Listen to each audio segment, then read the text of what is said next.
Hoogland, it'll be Buen. Hoogland, number 16 on our Open Series leaderboard.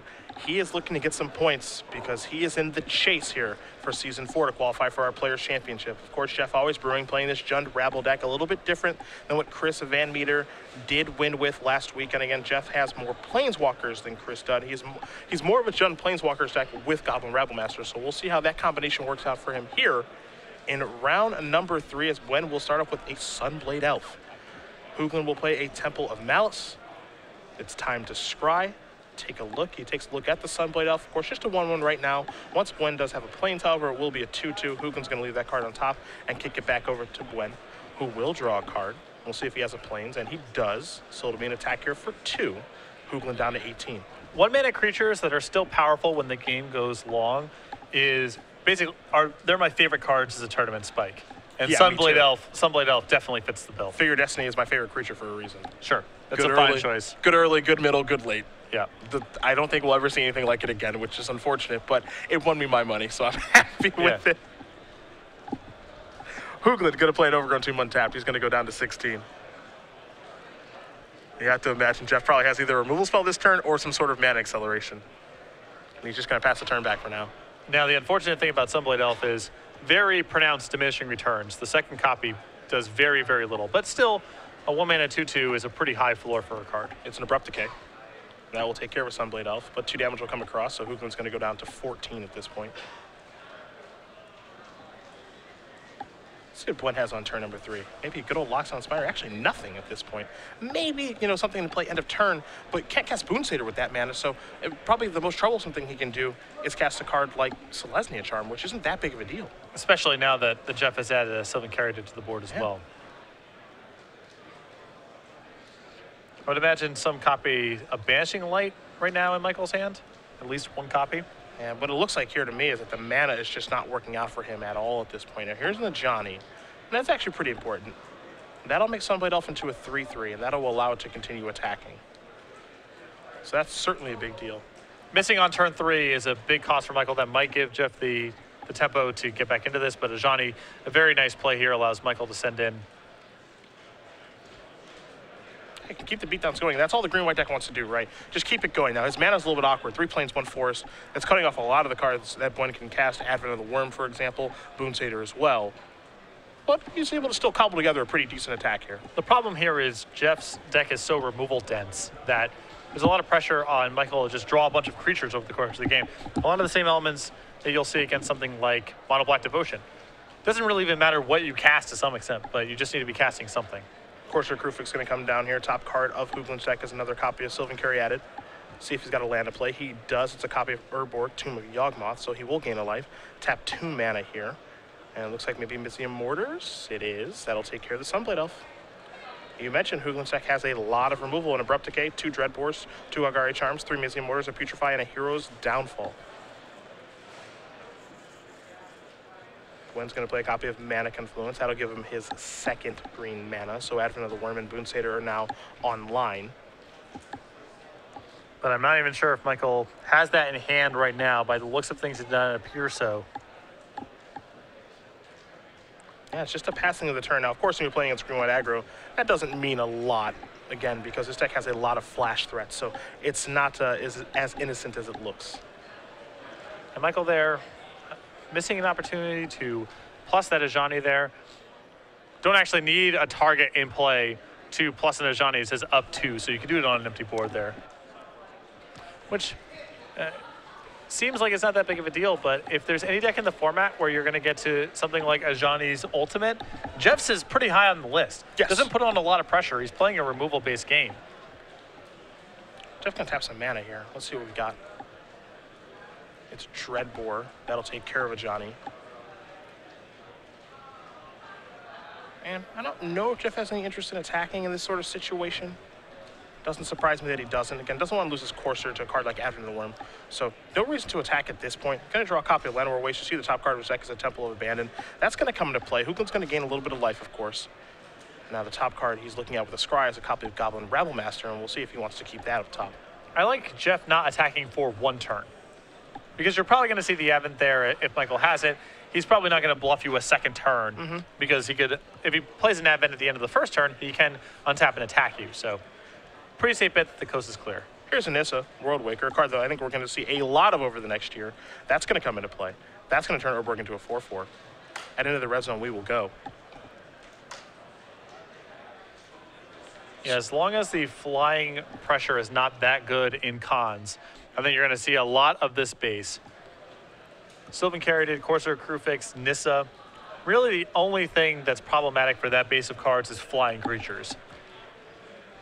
There's a Banishing Light. That's going to take care of Nissa.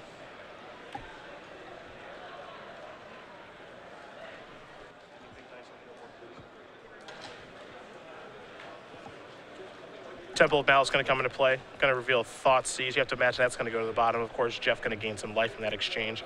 Now the top card is a Dreadbore.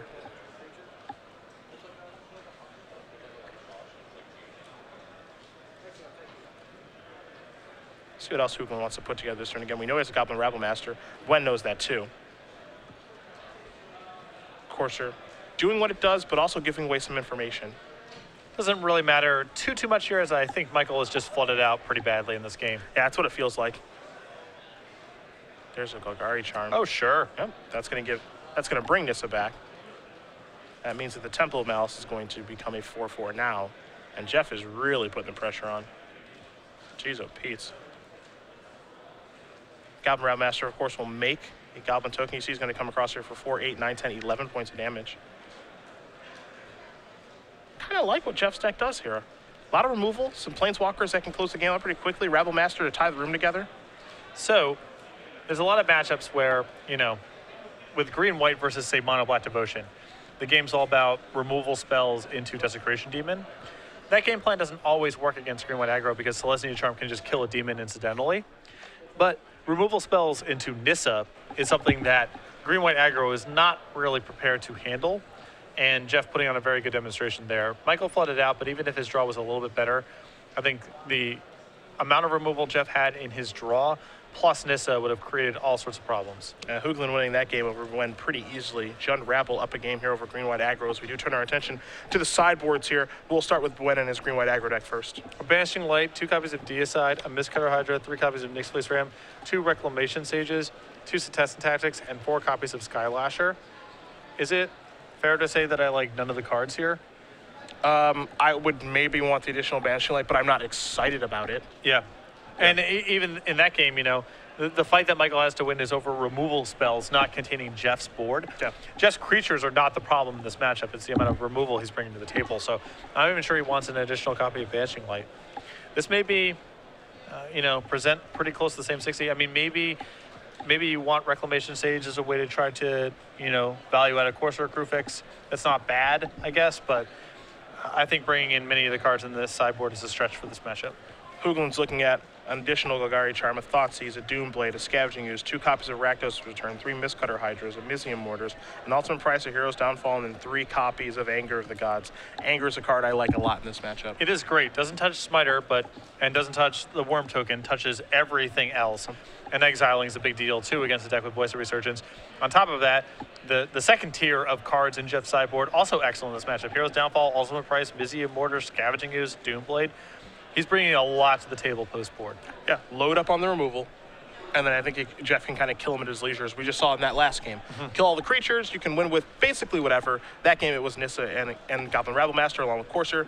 But again, I think that Jeff can just load up, you know, board out a card like a Thoughtseize potentially, and just make sure he just doesn't get run over. I think that's the goal. If I was playing in Jeff's seat, I think I would be inclined to take out cards like Goblin Rabble Master and Chandra, things that don't really impact the board very efficiently.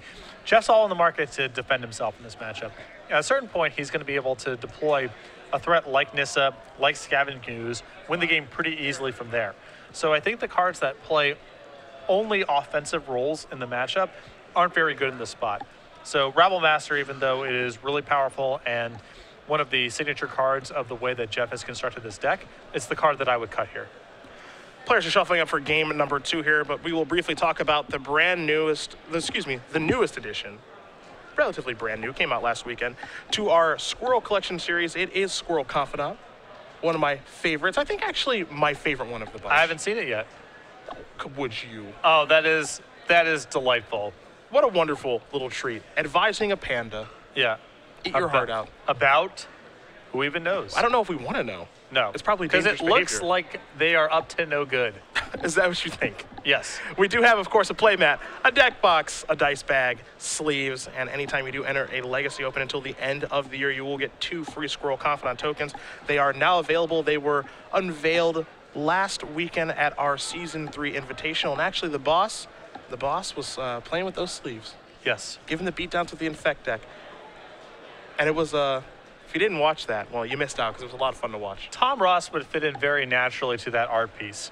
If there was a squirrel and a panda up to no good, and then Tom also up to no good, leather jacketed out, whispering things to people. Yeah.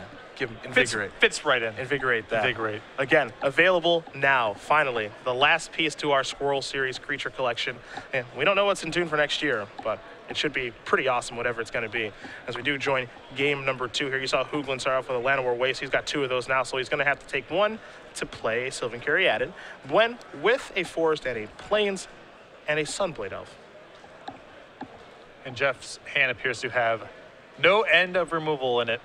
That's not much of a surprise. Yeah. It's a Forest here for Buen. This is an attack. Will Jeff block? It looks like the answer is going to be no, not too sure. Jeff's on 2 copies of Llanowar Waste right now, so I think blocking is very risky. I would be surprised if he could afford to lose this Caryatid. Missing red mana and taking that much damage off of his lands, I think it's too important. Here's 2 mana. See a Doomblade, a couple copy of Missing Mortars, and a Dreadpore over there? Jeez. This setup is a pretty defining setup for Jeff Hoogland, and we see this a lot where his mana is a little bit shaky. He doesn't have the most efficient cards in all the beatdown matchups, but he just tries to sideboard into this plan of kill all your stuff, and hopefully he can outlast beatdown decks that way. Even though he wasn't able to play a land the last turn, he's still doing okay. I mean, he's got all these removal spells to buy time. You saw he thought about playing a main phase removal spell. He stopped himself with the thought of maybe he does have a card like Boon Satyr, which Buen did, and Hoogland has the answer to that card in Golgari Charm. So we'll see if there'll be any blocks here, but it looks like Jeff is going to have to take 1. And there is the G Charm. That'll take care of the Boon Satyr as it is an enchantment creature. So 2 more damage will come across, and Buen will just have to pass the turn back. And if you're rooting for Michael, you have to hope that he has an Advent of the Worm this turn. You saw Hoogland draw a Forest. He'll drop a Scavenging Ooze into play. There is fodder down there in the Boon Satyr. And here is 4 mana at the end of turn, so there is the 5/5. Now, I think last turn is possible. Michael would have been better served playing Ajani and plussing. I think trying to curve out as efficiently as possible against Jeff's deck is very challenging because he has so much removal. I think you need to try to extract as much out of every threat as you possibly can.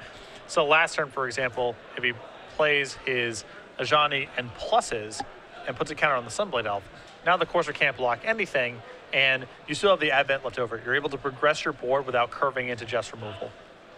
You saw Doomblade take care of the Worm token before Buen even got to untap, so Scavenging Ooze is going to try to stand tall on defense, and Buen is a little bit deep in the tank here on what he wants to do on his 5th turn of the game. You do see a Johnny there.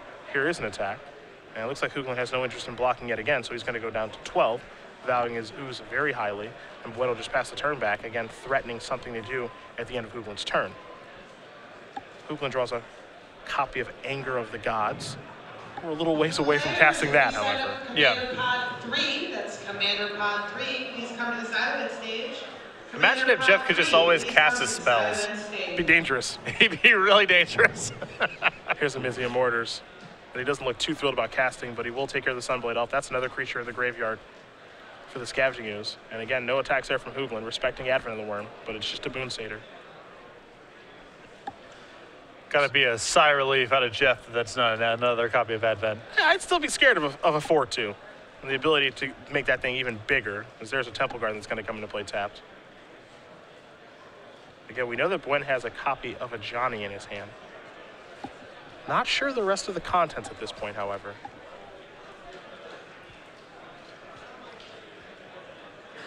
See what he wants to do with the Boon Satyr. There's 3 mana. Oh, there's a Banishing Light. So that is an answer to the Scavenging Ooze. We'll see if Hoogland wants to activate the Ooze in response.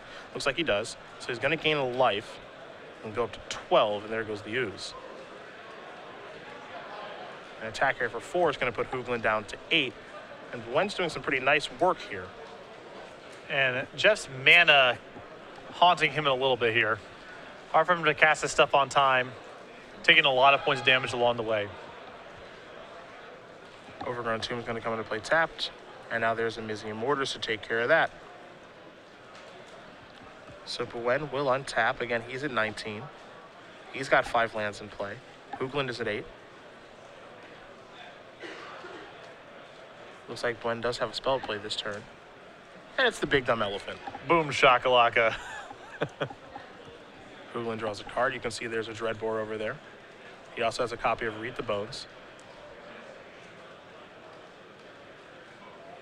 You also see a Goblin Rabble Master in the grip. An interesting hand here for Hoogland. He will cast Read the Bones, going down to 6 to do so. So, scry 2 first, and then draw 2 in a moment.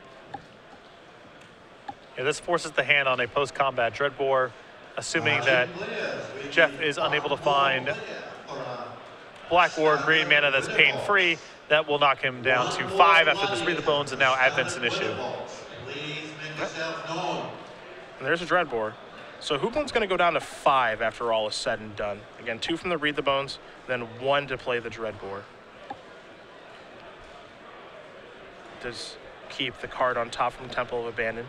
Buen will draw a card. Again, he's been sandbagging that Ajani for some time now. That's a surprise way for Buen to win the game. Let's see what this is going to be. That is a Nyx Fleece Ram. Very surprised to see that in his deck after sideboard. Oh, but a combo here. And now it's a 1/6. That's a combo of sorts. Not a defender, even though it's a 0/5. Yep, that sheep can't attack. Oh, we yeah. know that. Hoogland gonna draw a card. Anger of the Gods doesn't kill that sheep, that's for sure. Xenagos can't really block it all that great. If this game ends with a flying and double struck Nyx Fleece Ram. You can put that in Best SCG Live. Yeah. That's what you can do.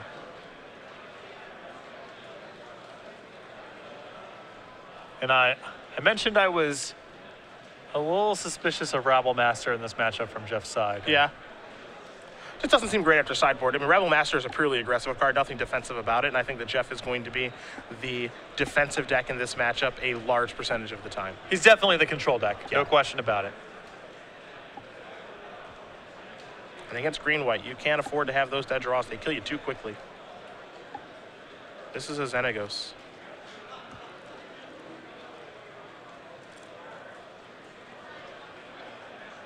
So Hoogland starts at 3. We'll see if he leaves it at 3 and makes a Satyr token. Can't see much of a reason to up it. It's not impossible, of course. Stomping Ground gonna come into play tapped. And he will just pass the turn back as there is a Satyr token. Nyx Fleece Ram will gain Buen a life. He goes up to 19. And he will draw a card for the turn. That Ram looking to get a little bit larger, and it will. And this is hilarious. oddly enough, the Ram does a really nice job of defending Ajani. So, I can't believe my eyes. That's a Banishing Light. There goes Xenagos, keeping the board clear. Now here's an attack. With Sylvan Caryatid, it's going to get in the way. 2 mana. Selesnya Charm. Well, gobble it up. Away it goes. A little bit of trample damage too. Look at that, angry sheep. Okay then.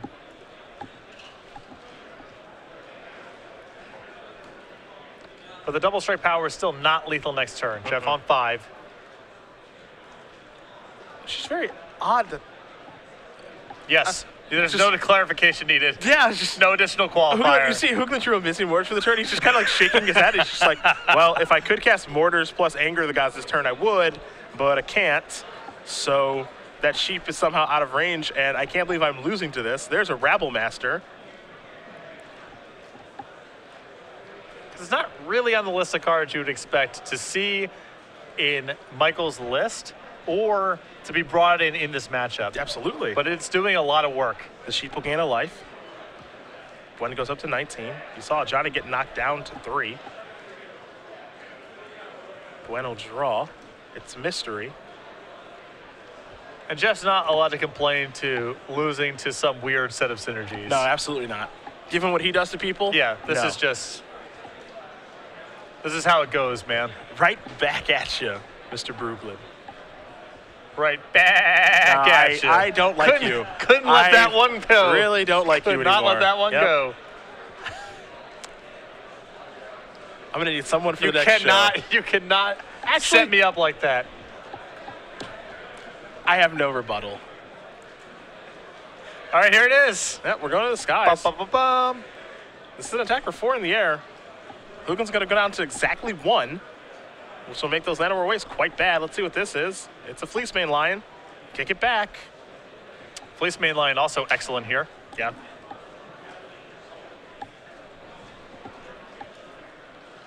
Could we be in the hard lock from sheep attacks? The Abyss? I can't make any sort of... I'm giving you every opportunity. Sheep sound to weave into the Abyss. Because it has an A and a B, it feels like there's some way to do it. It does. But I can't think of it. Busy and Mortis is going to take care of the Fleece Main Lion. Let's see what this is going to be. It's a scavenging use. That one's pretty important. Yep. That's a huge draw here because Jeff can get that to a 3 toughness creature, and then he can block the ram going forward. Rabble Master's going to trigger. A Goblin Token's going to come into play, so it's going to be an attack for 2, 3, 4, 5, 6, 7, 8 points of damage. The thing about the Rabble Master, it's not great early, but if the board looks like this, it can close out a game very, very quickly, and Ooze is going to be the card for Hoogland that stabilizes things. 3 Oozes in the main, 4th of the board. You had to imagine the 4th one came in here. Yeah. You can definitely tell that Jeff likes that card, as here comes the sheep. Uh-oh.